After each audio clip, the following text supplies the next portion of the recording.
talking a lot about IndyCar today. Sunday's Long Beach Grand Prix warrants that conversation.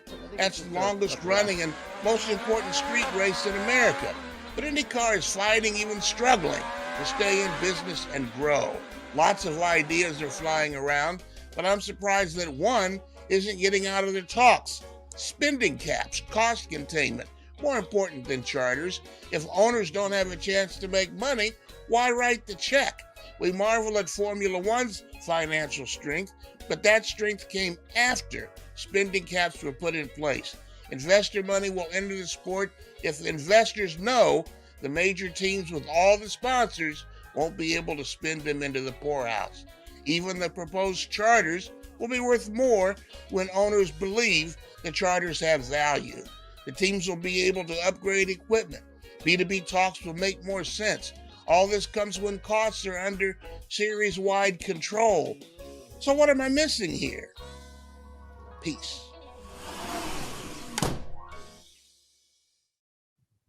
Statman Scat brought to you by General Tire. Go to generaltire.com now through the end of April. You got about, how many days are in April? Richie, does residents of Millennial know how many days are in April? I know isn't there like a mnemonic thing and you do the deal with the thing? And I have no idea. I'm just going to guess 30. Okay. Is that right?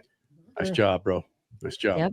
You have 9 days till the end of April to get yourself 4 qualifying passenger tires from General Tire and get up to $70 back with a Visa prepaid card. That's right. Go to generaltire.com to find out how you can get up to $70 back with a Visa prepaid card by buying 4 qualifying tires from General Tire. Playing on and the knuckle trick. Hold on though, the knuckle trick. If the month falls in a valley and you start here on your first knuckle, January's on the knuckle, February's in a valley. That's how you know that the month has lower days. So you go January, February, March, April. Oop, April's in a valley.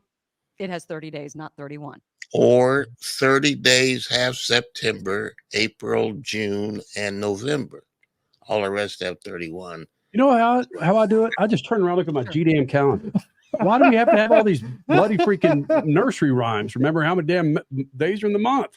Hey, I use that all the time, especially at this time of the month when I have to figure out when do I have to pay my bills. Hey, I misspoke. Maybe, as far as we know.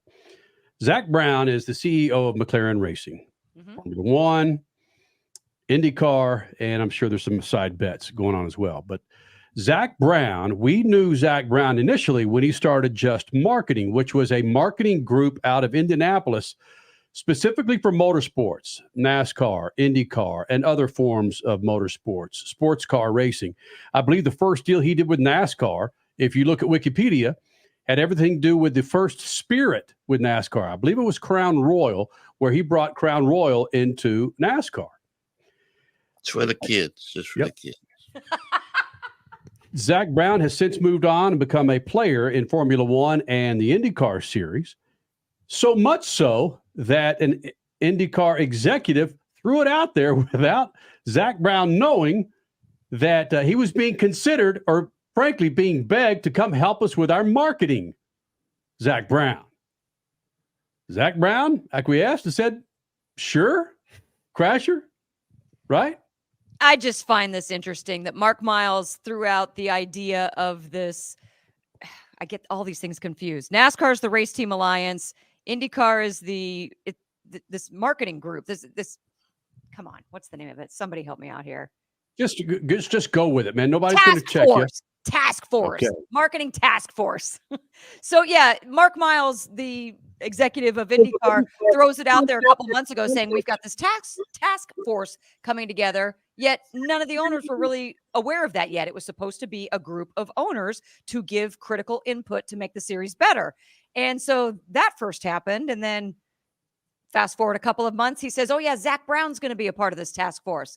Meanwhile, Zach's like, that's the first I've heard of it, but okay, I'll go along. And the good news is Zach Brown does have a very heavy marketing pedigree, and he gets it. He gets these sorts of things. I like everything that he wants to bring to the table. Will it all come together? I'm not sure. But to rewind real quick to what we just heard with Statman's Scat, It's true. Zach has not brought up a cost control measure whatsoever. And with him being involved in both Formula One and IndyCar, you would think that that would be top of mind. I know he wants to limit the car count in order to create a greater demand for getting in that car count.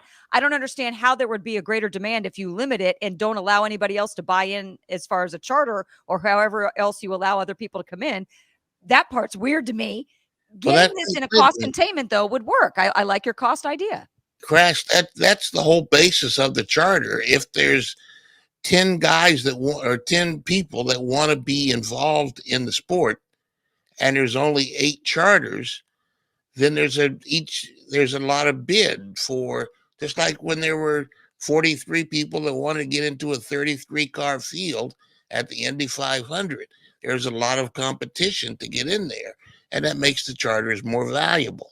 But in this case, they have to be willing to sell, right? And if they're not, if those 8, let's just use that number that you threw out, if those 8 aren't willing to sell, then how does anybody else get in? Well, you don't make any money on your house until you sell it, but the house continues to go up in value. And if they want to borrow against it, if they want to be more, whatever they want to do, it's going up in value if more people are willing to jump in if they decide to sell. So that's the whole theory behind the charters, is that the teams want something that they have where they could build some equity in what they're doing. Okay, let me jump in here. Some of the items that Zach Brown would like to see changed or improved. And I read this story, and I tried to poke holes in damn near everything Zach Brown was saying. It's tough for me to agree with damn near everything that comes out of anybody associated in motorsports.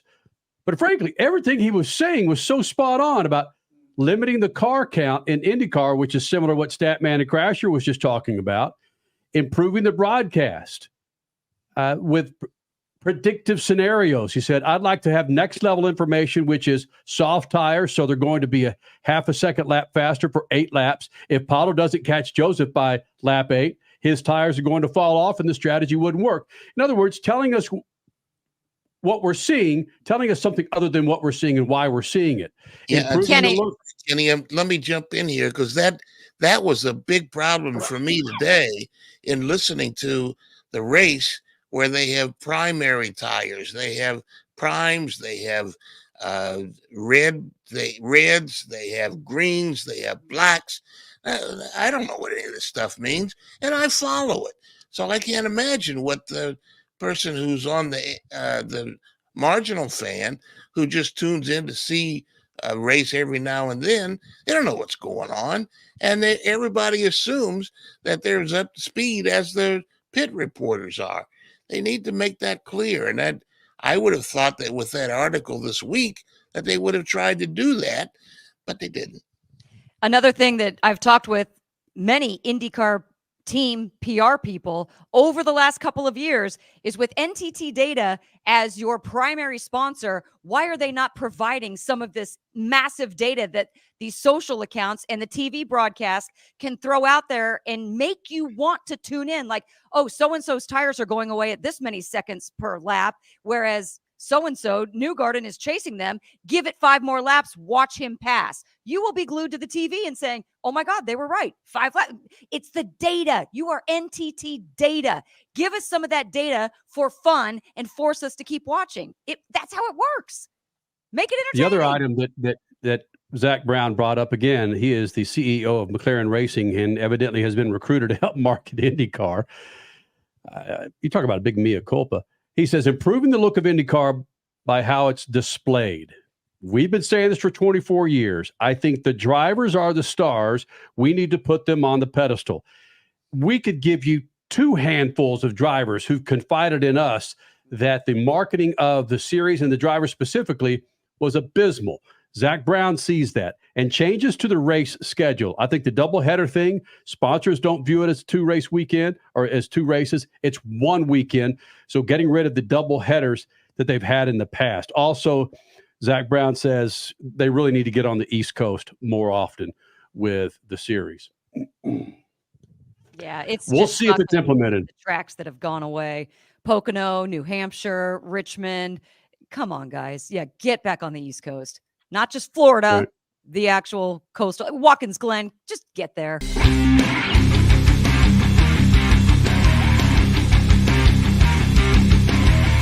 Now that's a good-looking tire from General Tire, the official tire of the ARCA Racing Series. You can't get that one on your hot rod, but you can get now through the end of April 4 qualifying passenger tires and get up to $70 back with Visa prepaid card. We can all use a little bit of cake in our wallet, in our purse, in our pockets, right? 4 qualifying passenger tires get up to $70 back from General Tire. General Tire, over 20 years with the freaks, and of course, General Tire delivers.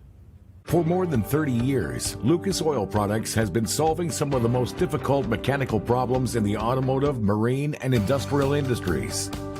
From our original Core 4 products, heavy-duty oil stabilizer, power steering, stop leak, transmission fix, and fuel treatment, we have now developed over 400 custom products to help solve some of the world's toughest mechanical issues. Go to lucasoil.com to see what we have in store for you. Lucas Oil, it works. The NASCAR Cup Series returns to Worldwide Technology Raceway on June 1st and 2nd, 2024. The time to get your tickets is now. Let's go! Yeah! For only $10 down, you can lock in your seats for an incredible weekend of family fun featuring the Enjoy Illinois 300 and the Confluence Music Festival. It all adds up to one amazing party. Go to WWTRaceway.com for the hottest ticket of the year.